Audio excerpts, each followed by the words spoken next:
and welcome. It's the Graveyard Girls, a true crime and mysteries podcast. Yay! I remembered. Before we begin our joint episode today, I'm going to mention Patreon, where you can find more content from us, where we are very professional. Yes, almost as professional as this. Yes, there's 3 tiers you can subscribe to. Yep. One's just to help us support the show, and that's it. And other tiers where you can get more episodes, or another tier where you get more episodes and a t-shirt. Yeah, if you like us that much. Yeah. But yeah, no, it's a mixture of things that we sort of cover. It's all sort of cases that we really liked, but didn't necessarily fall into the true crime and mysteries. True crime and mysteries exclusively, but we really liked the case as a whole, so we sort of cover them. There's a lot of folklore, some myths. I found some interesting cases going forward, by the way. Okay, well, I'm looking forward to those. Artifacts? Ooh. I just need to research that more. I've got one coming up soon that's about curses and cursed things. Oh, okay. That's very interesting. Yeah. You can send us an email at thegraveyardgirlspod@gmail.com if you want to talk to us, or if you want to recommend cases or stalkers. You can also stalk us on TikTok and Instagram, or our very own website, which is thegraveyardgirls.co.uk. Exactly. And there's a bit of everything on there. Like I said, you can message us through that as well. I mostly keep up to date with Instagram in terms of any important information, mainly because it's a lot of work doing all the different social medias. It is. We have got better with TikTok.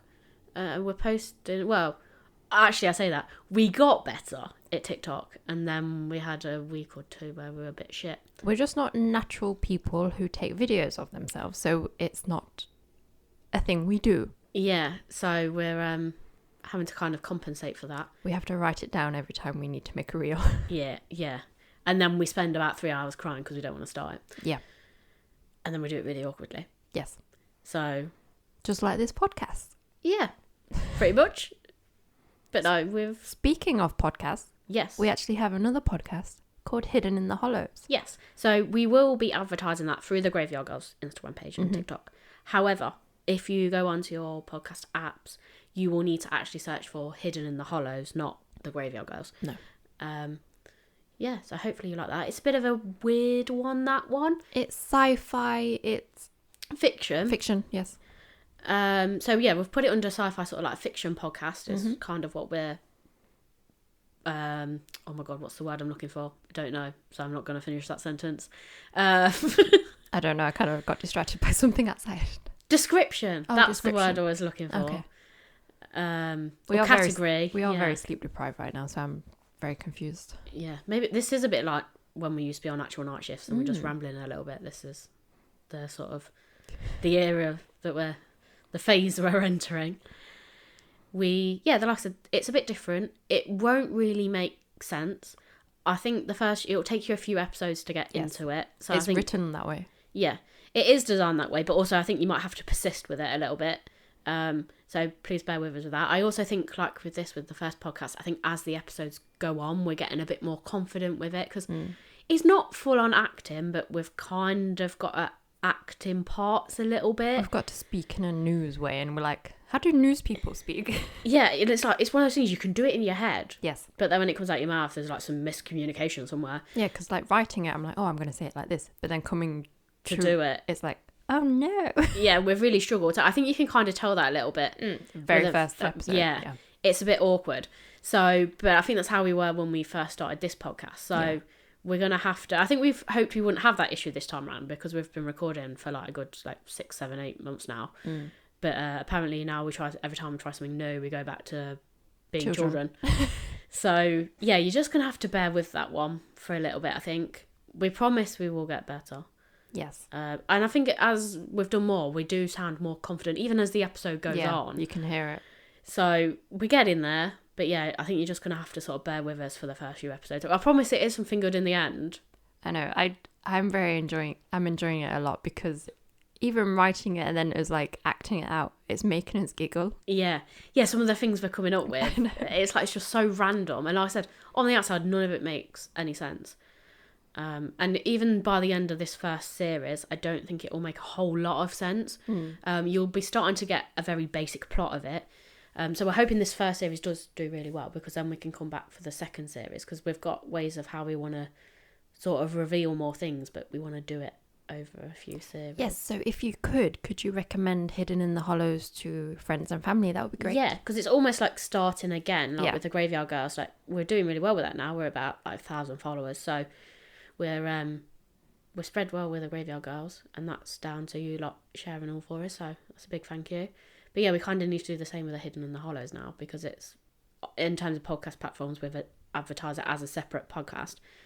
We've basically like started all over again, so we need to get it out there. Yeah. So even if it's not for you and it's not your cup of tea, if you know someone that might like it, if you could share it with them, we'd be very grateful.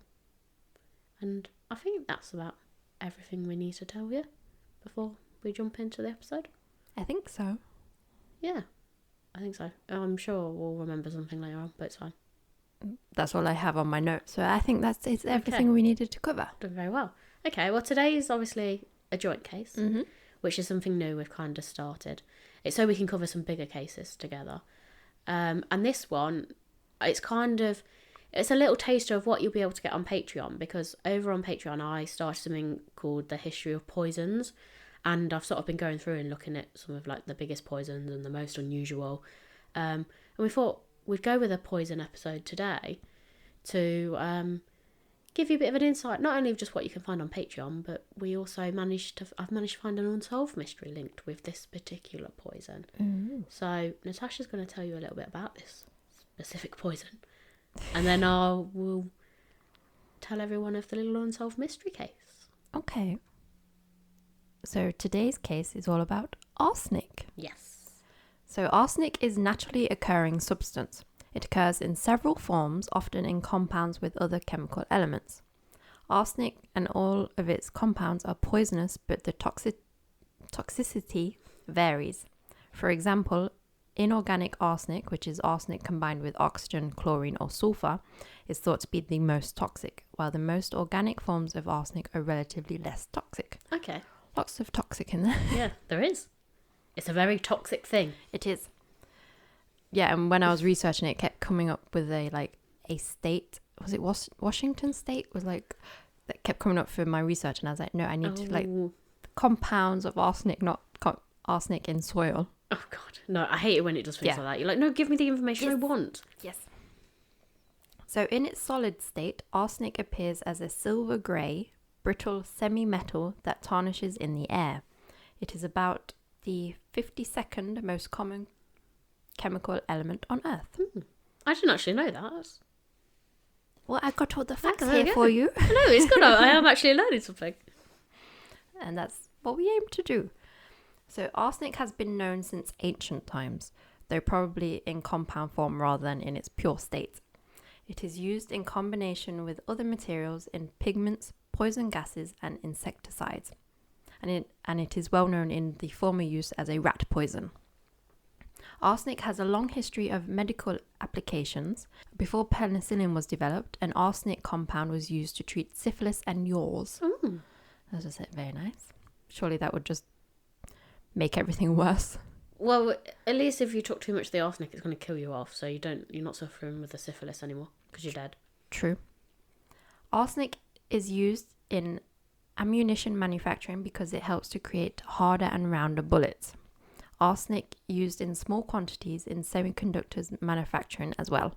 It is used as a preservative in tanning and taxidermy, as well as on the exterior of wood such as deck and playground materials.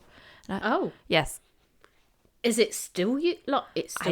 I don't know. It says or is this used. Like when they used to cover everything in lead and then they discovered it was killing people, so all those lead toy cars had to be recalled? I don't actually know. Okay. It just said it was used. I'm assuming that's like past tense? Hopefully. I don't know. So in short, though arsenic is an extremely poisonous substance, it has numerous industrial applications and has been widely used for many years. Another potential source of arsenic in our environment is a byproduct of copper smelting, which kind of worries me because I use copper. I was going to say, weren't you doing that with your jewellery? I do. Is this how you killed your husband, Natasha? Well, I do have to smelt my copper in the garage, and that's where he is. Yeah. And there was another body bag, just to let everyone know, there was another body bag in there the other day when I went in. So husband number 2 has also been bumped off. Oh no. So arsenic occurs naturally in copper ores. During copper processing, arsenic passes from the solid state into the gaseous state and leaves the smelter through the smokestack in the form of toxic dust. Oh. I have seen that. So I'm like, oh shit. Okay, so make sure you're wearing a mask. Yes. Good girl. Okay. I found 10 facts about arsenics on thoughtco.com for you. Okay. So fact number 1.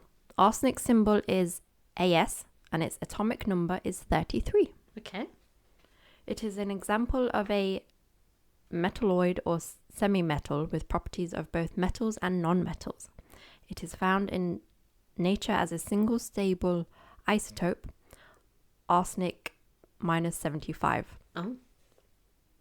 For chemical people out there. At least 33 radiosopes have been synthesized. Its most common oxidation states are -3 or +3 in compounds. Arsenic also readily forms bonds with its own atoms. Oh. Factor number 2.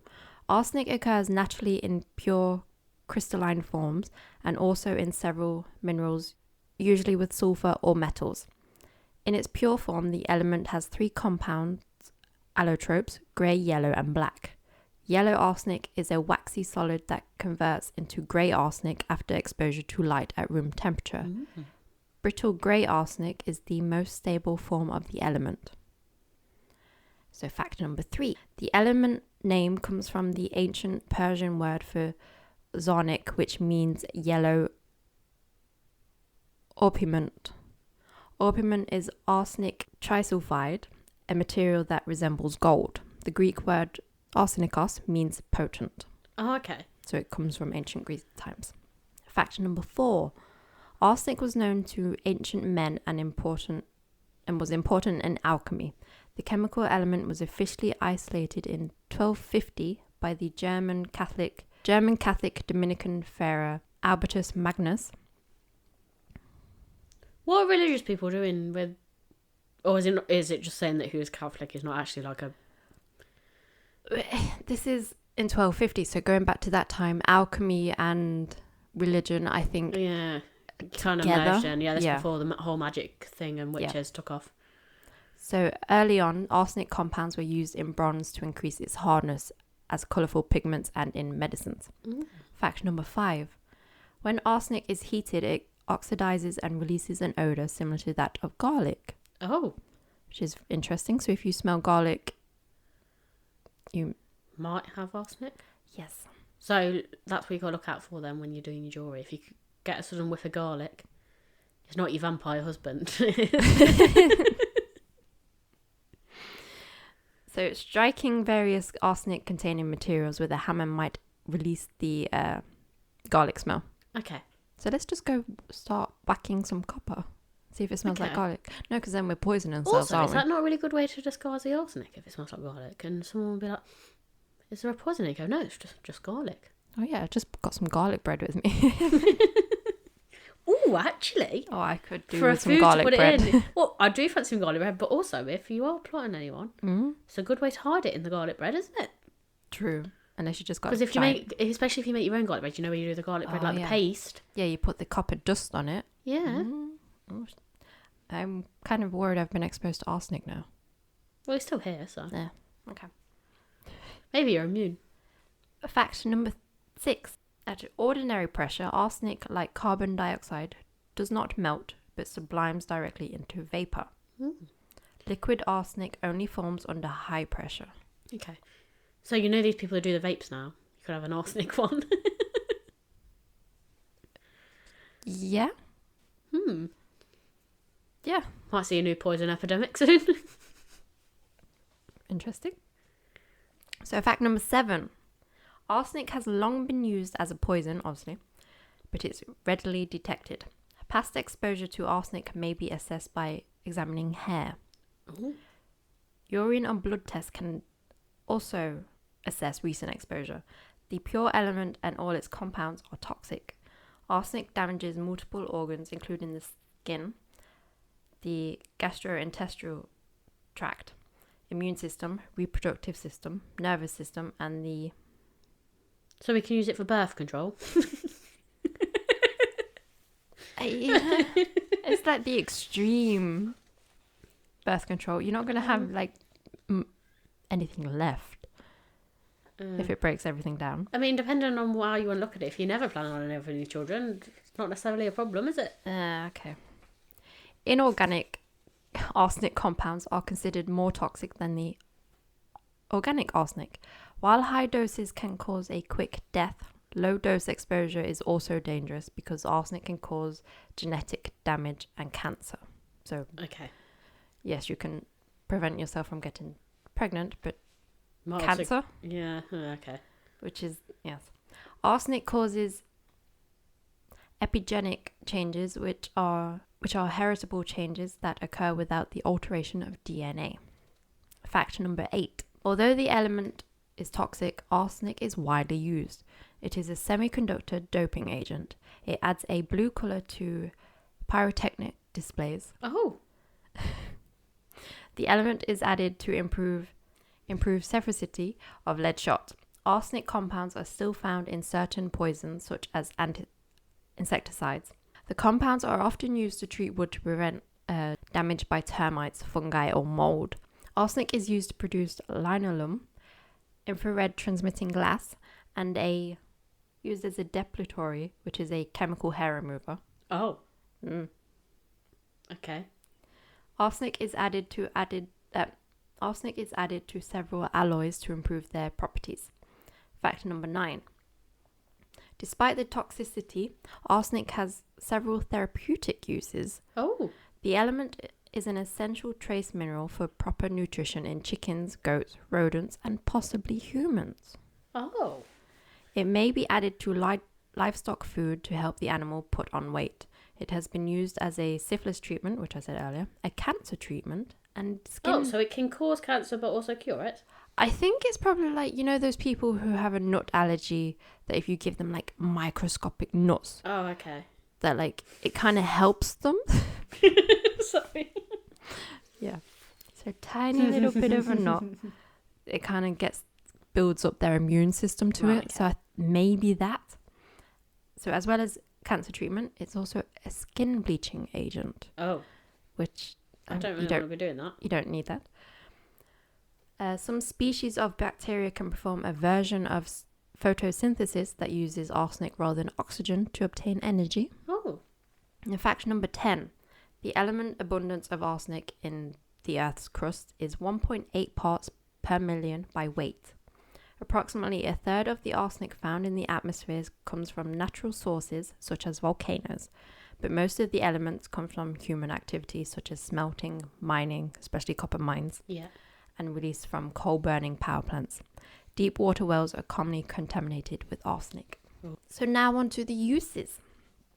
So arsenic and arsenic compounds have been produced and used commercially for centuries. Current and historical uses of arsenic include pharmaceuticals, wood preservatives, agricultural chemicals, and the application in mining, metallurgical, glass making, and semiconductor industries, which I said earlier. Arsenic was used in some medicine applications until the 1970s. Well, that's quite late on. Yeah. Inorganic arsenic was used in the treatment of leukemia, psoriasis, and chronic bronchial asthma. Oh. I don't think you really want arsenic in your throat or your lungs. So maybe that's why your old copper smelting of your jewellery isn't getting to you. Because you always struggle with a sore throat. So maybe you've been exposed to it in your past. Oh no, does this mean I'm going to be a living statue? Oh, maybe. Oh no. That's on Patreon. Go check it out. Quick, subscribe. Plug. And organic arsenic was used in antibiotics for the treatment of spirochetal and protozoal disease. It's very hard to say some of these words. I know, why do they make them so complicated? I know, especially when there's like a Z and a T and an I and a... It's too many. Okay. Arsenic and arsenic compounds are used for a variety of other industrial purposes. Elemental arsenic is used in the manufacturing of alloys, particularly with lead and copper. Gallium arsenide and arsine are widely used in the semiconductor and electronic industries because of its high electron mobility as well as light emitting electronic, magnetic and provoltic properties. Well done. Gallium arsenide is used in high-speed semiconductor devices, high-powered microwaves and millimeter wave devices, and optoelectronic devices, including fiber optic sources and detectors. Arsenide is used as a doping agent to manufacture crystals for computer chips and fiber optics. It's used in a lot more than I thought. Yes. This is why... That was me, like, it's just the inheritance powder. Yeah, there's you just thinking, like, my bit would be tiny. It's like, no, I have a massive part too. So yeah, basically everything has arsenic in. Yeah. Well, pretty much. Without us even realising. Mm-hmm. So arsenic and arsenic compounds are used in manufacture pigments, sheep dips, leather preservatives, and poisonous baits. They are also used in catalysts, pyrotechnics, anti-fouling agents in paints, pharmaceutical substances, dyes and soaps, ceramics, alloys, and electrophotography. Also, you can bath in it as well as eat it. It's quite nice. Oh. Historically, the USA has been the world's largest consumer of arsenic. Oh. Prior to 2004, about 90% of arsenic consumed as arsenic trioxide was manufactured as wood preservatives. Right, okay.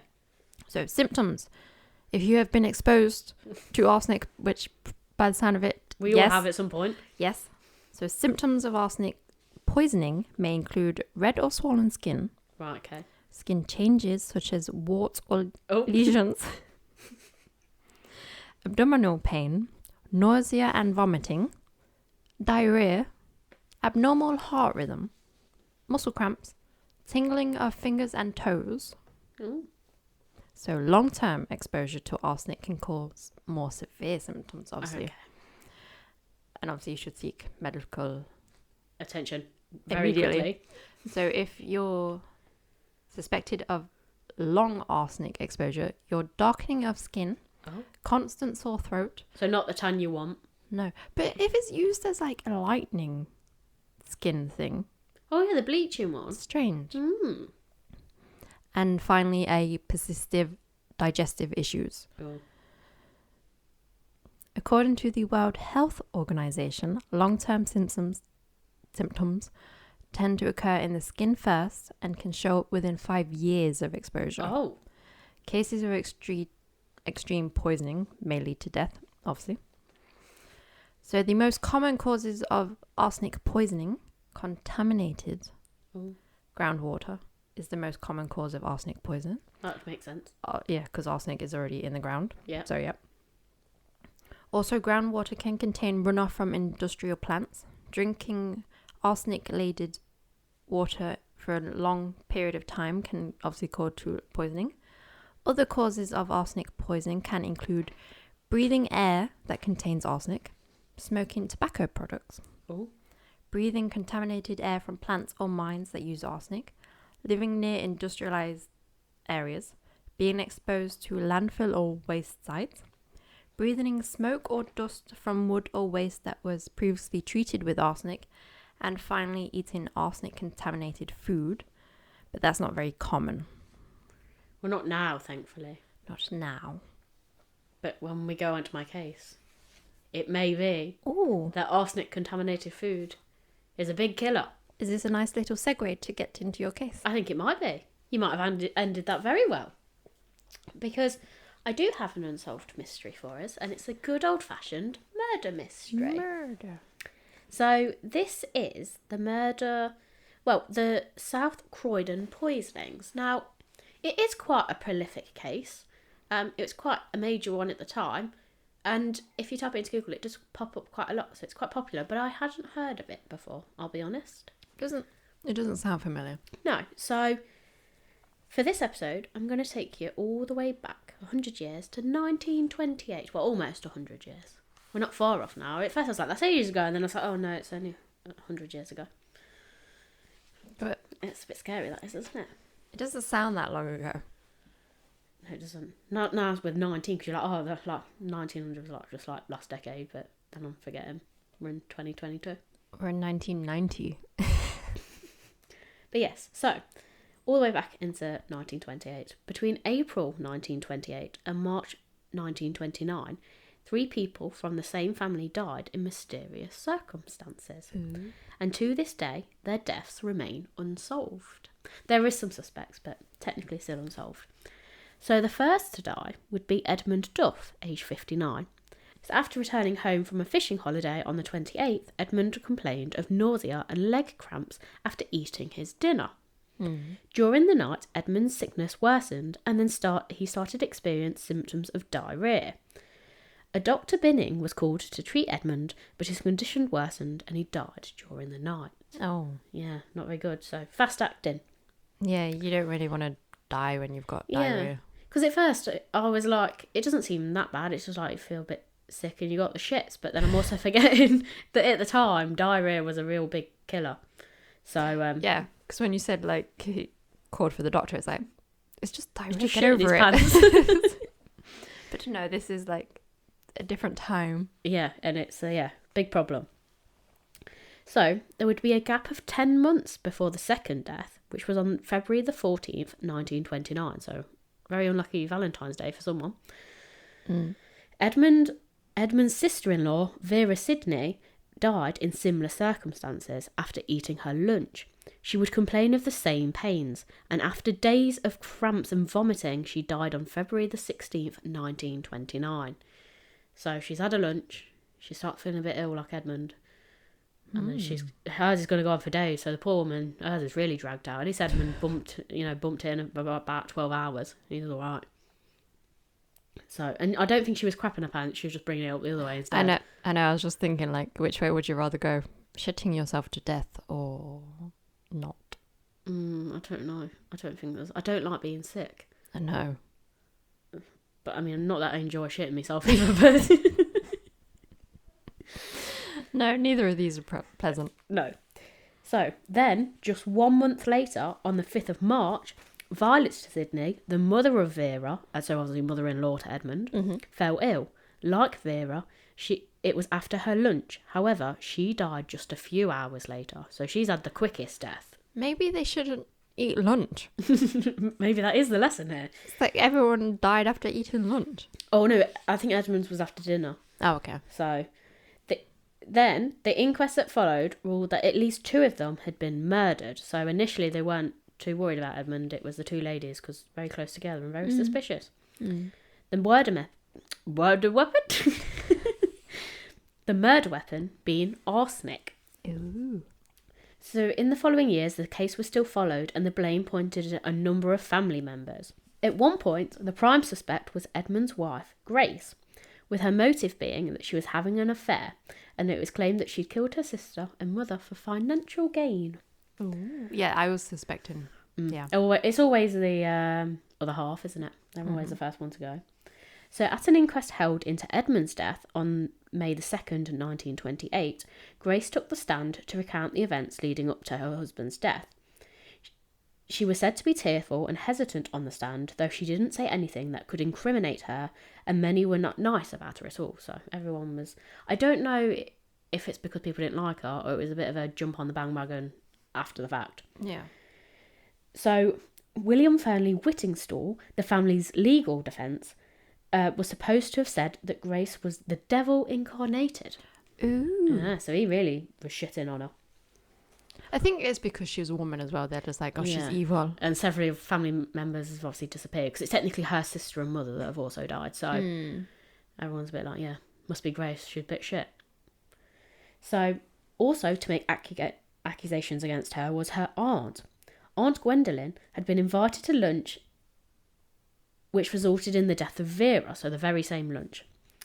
The aunt had also become seriously ill but survived, and she would go around telling anyone that would listen, that Grace had tried to kill her. So I don't know if she's a mad aunt or...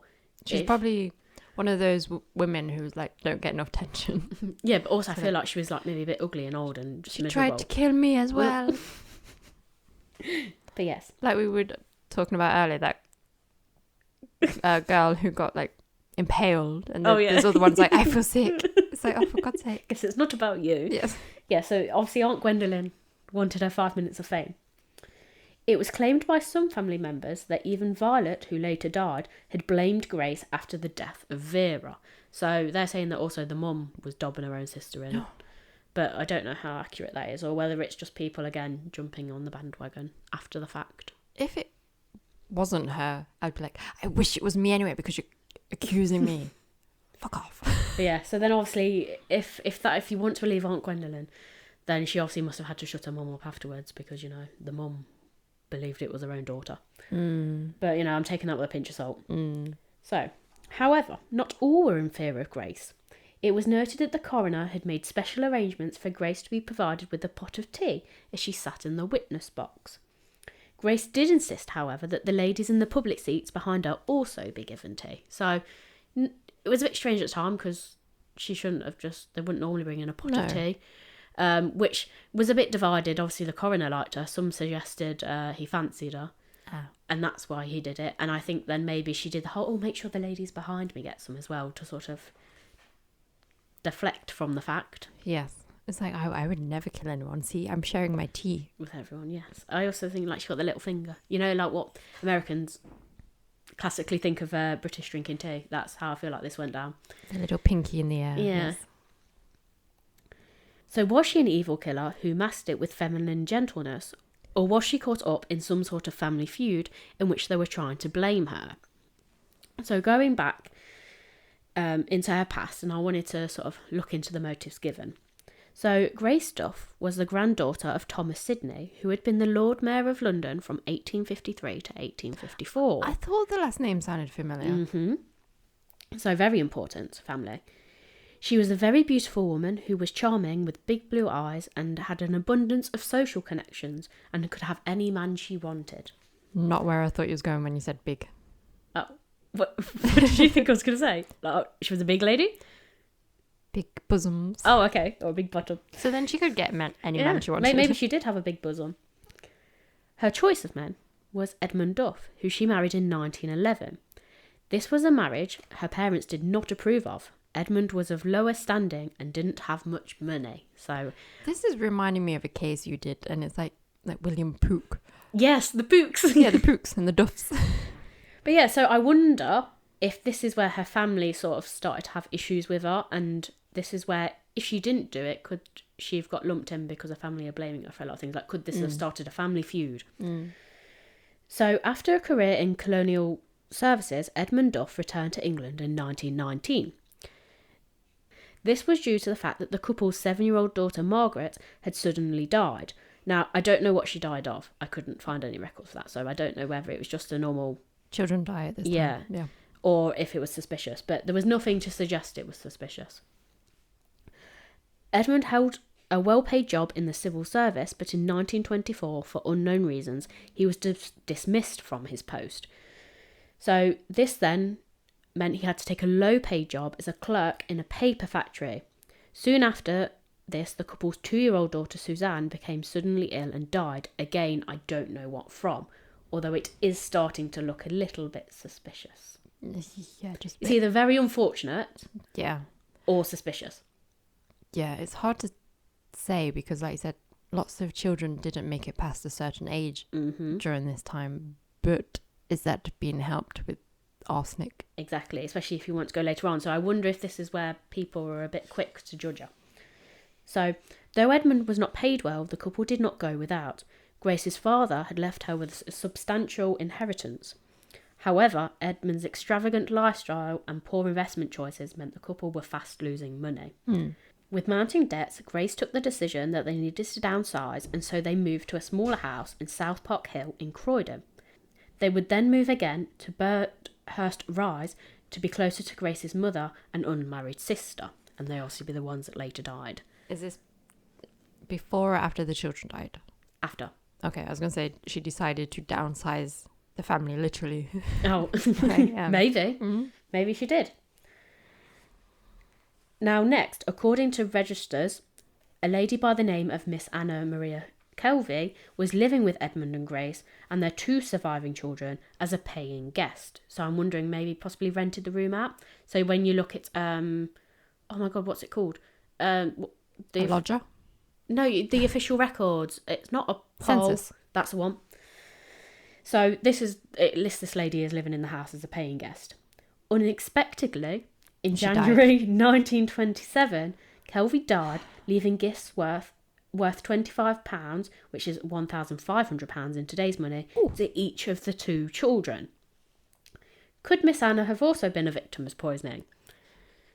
This has been linked many years afterwards, but at the time there was nothing suspicious about her death, and I don't think she was the youngest, so I think it was just put down as natural causes. It's very unfortunate if all these people are dying around her and she had nothing to do with it. Exactly. Which is why I feel like she might have become a suspect. So after Grace's mother and sister died, Grace's brother was also put forward as a suspect. Oh, so I was going to say he died. No. And a motive being that the pair conspired to kill the remaining family members for financial gain. However, the police quickly dropped the brother and focused on Grace as the main suspect. Because she's the devil. Yeah. I did later find out the brother's name was Tom, but I couldn't find that initially, so I have found it now. So, Grace's testimony on the stand. Grace had said that she could not remember what her husband had eaten. Leave it in, I'm leaving that in. He eated. What did he eat it? Maybe she did say it like that. Except for chicken, potatoes and beer. Interesting combination. Well, as I pointed out, arsenic is used to feed chickens. Oh, okay. Oh. So she'd said that she'd eaten the same as Edmund. However, he had poured his own beer and that she couldn't remember if the bottle stopper was already in or if the bottle had been opened before. She said she'd sat down with Edmund all evening and didn't think he was seriously ill. She did point out, however, that when he went to bed, his face was flushed and he came over very funny. He said he felt the same as he had when he'd been inoculated for bubonic plague when he'd been out in India many years before. So I don't think there was any immediate concern. So that's either because she is bumping him off and she's ignoring it, or because there generally wasn't any concern. I was like, oh, you just got man flu. Yeah. No, that's it. So Grace said he wondered about the house all night and was sick and didn't seem to know what he was doing. Edmund then complained of pain in his feet and the next day by 3 p.m. could not get warm. She said he continued to drink, finishing his flask of whiskey. So this was then put forward, if it wasn't in the beer, could it have been in the whiskey?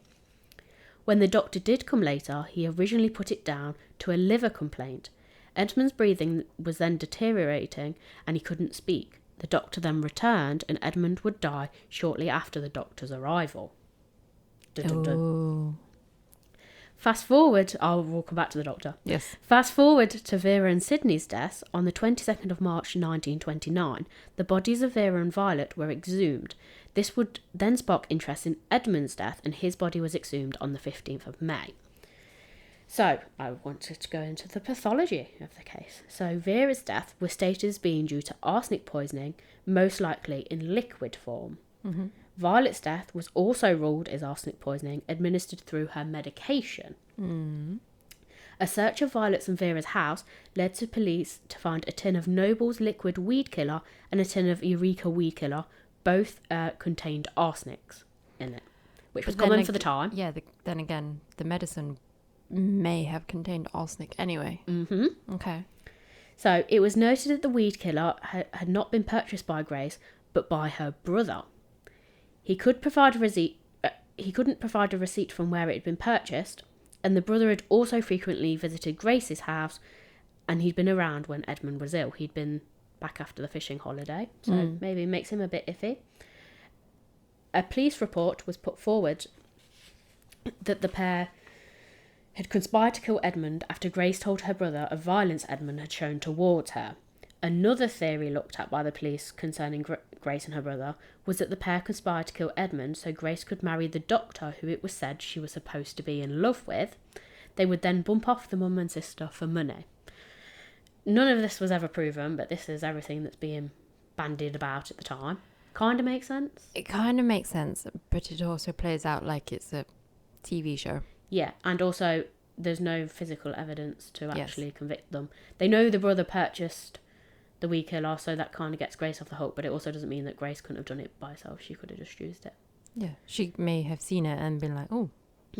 Exactly. So who was it? Was it Grace? Was it her brother Tom? Or was it the doctor?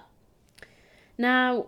Well, if it's the doctor, it goes against everything he's supposed to do. Yes. Well, I was a bit confused, because then I was thinking, is there any possibility it could have genuinely been an accident?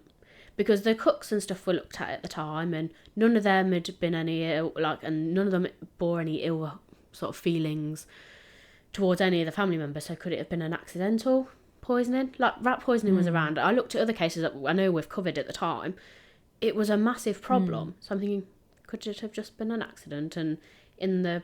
Just unfortunately, it's the same family. Yeah, and it's a case of, because they've gone digging for stuff, they've uncovered a lot more. So it could be that. So I made a few other notes as I was going along, and other bits that I found as I went along. So Grace and the children ate the same as Edmund.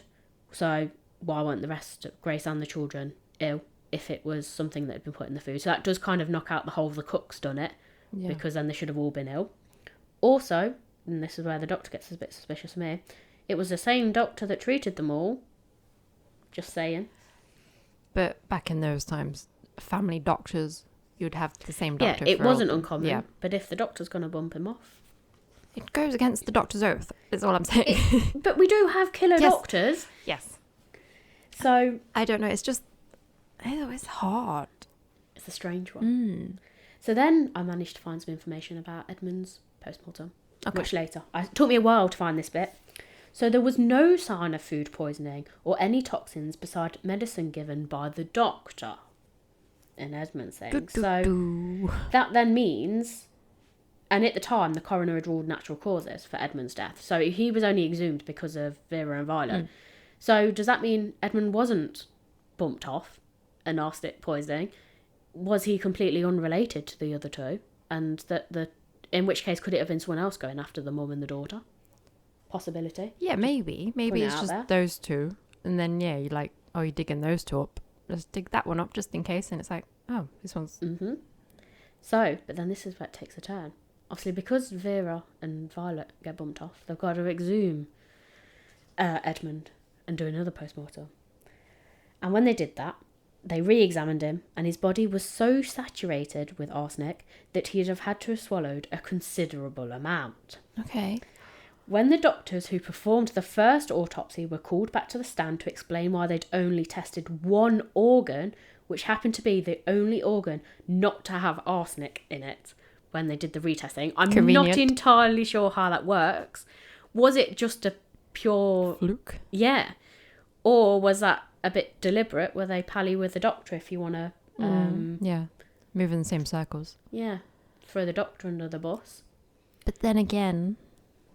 the ground could be very filled, like arsenic soil. But then would you not expect to see that in other bodies that have been exhumed? I think this was a ridiculous amount it was found. Should just pour it all over him. So I'm just sort of thinking, could the doctor have injected him with something? Could he have genuinely just had sickness and diarrhea? And then the doctor gives him stuff to make him better. Yeah. And then he's bumped off. Well, maybe I don't know how he would have done it in Vera and Violet's lunch, though. Maybe he... Unless he was coming to drop off Thingy's medication, and he, I don't know, took a needle in the sandwich, in the chicken. I don't know, because like it said, arsenic was used in medicine. Maybe in his mind it was like, this will make you better. But maybe. Accidentally it doesn't. I don't know.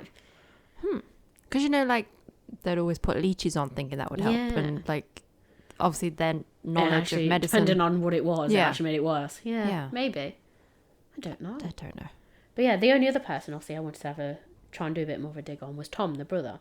So I found out that he was a professional entertainer very short of money, and he was currently depending on his mother's money.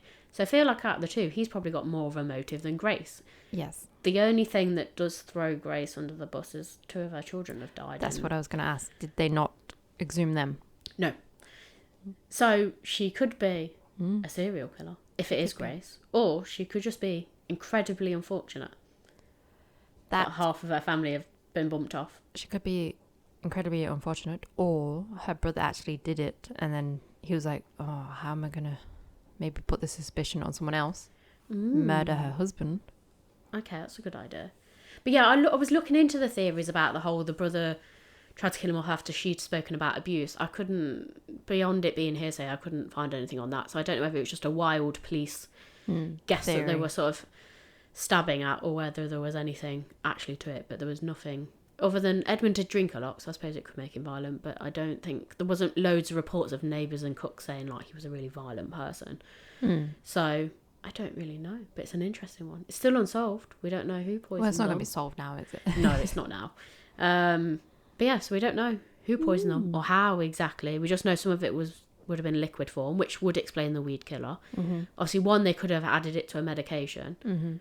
Edmund, I have no idea how they've done it. Probably added it to his whiskey. And the doctor did continue to let him drink the whiskey. So, like I said, well, I shouldn't throw the doctor under the bus, but whiskey is supposed to be medicinal in some... Yeah, I think it's just like, yeah, drink a bit more alcohol, you'll be fine, mate. Which is funny, because at first he thought he had a liver complaint. So I'm like, should you be letting him drink more whiskey? But did they know at that time? Yeah, I don't think alcohol, so... I don't know, it's 1929. It's not that I don't know. I'm still thinking like 1800s. Yeah. They're thinking, oh, you have a cough? Here is cocaine. Yeah, that'll do. Yeah. I mean... Probably, it might work. It might work. But yeah, so very interesting one. So they are one of the most notable unsolved murders. Possibly an accident. I do wonder if it could have genuinely been an accident. I think because arsenic is everywhere, it might have genuinely been an accident. Yeah, so maybe it was just very unfortunate. Although, like I said, I can see why they did throw Grace under the bus. Yeah. She does look a bit sus with all the family mysteriously disappearing. With her big... blue eyes and bosom. I genuinely thought you was going to say bosom. Maybe she did have a big bosom. We don't know. Maybe that's what the article implied. It's like, oh yeah, she has very big eyes. Yes. Maybe there's another fancy man. Like I said, it was suggested she'd had affairs, but again, no proof. So could she have been having an affair with the doctor she's supposed to be so infatuated with? Maybe the doctor didn't want to hang around anymore, and he was like, right, I'll bump off the family. I'm in the best place to do it. No one's going to know. He could have paid off that first post-mortem. What are they called? Coroner. Yeah, that's the one. Could have paid them off, because it was interesting how, it just wasn't picked up at all in Edmund's initial one, and he was listed as natural causes. So which organ did they look at? And then I don't know. Nothing. So I'm presuming heart. Yeah. And that was obviously not saturated. And then when they re-looked his body, apparently his body was riddled. Glowing. And that one was still not saturated with arsenic, but it happened to be the only organ that wasn't. So was it just pure, like they just thought, they tested the first one going, oh, there's no arsenic poisoning in this, the rest of it will be fine. And that was a very poor decision. It was a Friday. They're like, I want to go to the pub. Go home, yeah. Or was it a cover-up? Interesting. But lots of little things to think about there. But yeah. I've enjoyed today's case. I know, it's been quite unusual. I like the mixture with the facts and everything else. But yeah, before, I think if we hadn't had the whole facts about how much arsenic is everywhere. Yeah. We'd just be like, it was her. Yeah, we would have thrown her under the bus, I think. But yeah, interesting. So I don't know. We're never going to know. No. What happened. But I thought it was interesting. I also really imagine as well the mum and the sister are like proper like arsey. Like they're just grumpy all the time and a bit miserable. They probably... Because she's never been married, the sister. That's why she's still living with her mum. And I don't think she's old, but I feel like she's in her 30s. Like, I feel like the sister should be the older sister. So she's a spinster. Yeah. Or whatever they call it, a thornback. And then, and her and fucking Aunt Gwendolyn. Yeah. Like, best mates. As soon as the name was Gwendolyn, I was like, Yeah, I feel like she's a bit of, one of those really grumpy aunts. Yeah. And she's just, I don't know, like the horrible aunt or something. I'm also kind of thinking the witches, the Roald Dahl sort of books. Yeah. That's what I'm imagining. Yeah, she married beneath her. That's why she's the outcast. It's like, at least she married someone who she loved. This was it. You can imagine at family like meals, it being quite a big thing. Because not only is it's not like she's just married below her, it also turns out he's obviously got a bit of a money problem as well. So it's almost like, I told you so. And look, now you used to have a grand house and now you have a shitty house. And do you know what I mean? And she's like, well, at least I'm happy. Unlike you. Although is she? If she's having affairs. Yeah. So, yeah, she's a bad girl. We don't know anything. We don't. But yes, I thought it was a good little arsenic case to throw in. And if you've liked the poison ones, I suggest you head over to Patreon, because I've looked at like a brief history of poisoning, and I did an episode the other week on a rather unusual poison that is surrounded in sex myths. Was that the daddy fruit? Yes, daddy fruit. So if you like the whole poison ones, there will be more poison ones to come on Patreon, because I want to look at quite a few of them. But yeah, if that's something you liked, I suggest you head over to Patreon, because we have some very interesting episodes over there. Yes. And on that note, in the meantime, keep creeping. And we'll keep digging.